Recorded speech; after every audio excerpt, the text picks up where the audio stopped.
And so that spouse will say, we need to sell that house. And so if your other two siblings are unable to buy them out, they have to relinquish the property, or the property has to be sold. And again, they're not making any more land, but they're making more people. So I always say property appreciates and money evaporates. So I encourage people to think about how to preserve and protect that.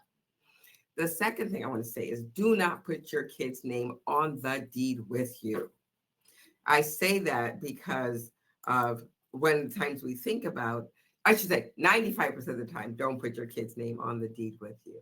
I use an example of my former neighbor across the street when I lived in Northwest DC that bought their house 50 years ago.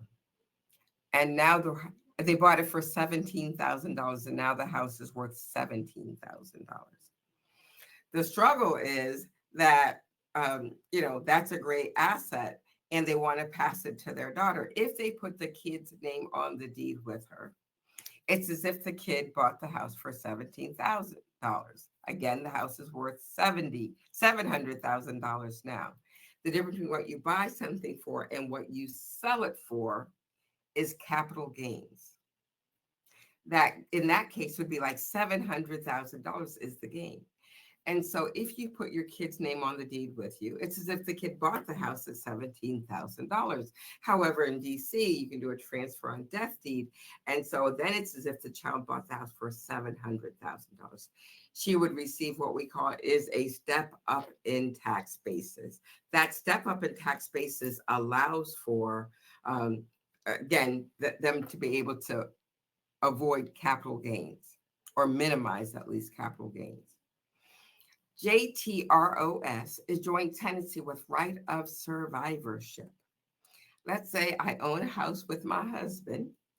And so it's the last man standing law is what I call it. So if my husband and I own a house together with both of our names on the deed, and he dies first, then his interest becomes mine. The last man standing law. We're a blended family. So if he were to die first and it came to me and I just passed it on to my children, I would have left out his daughter and grandson.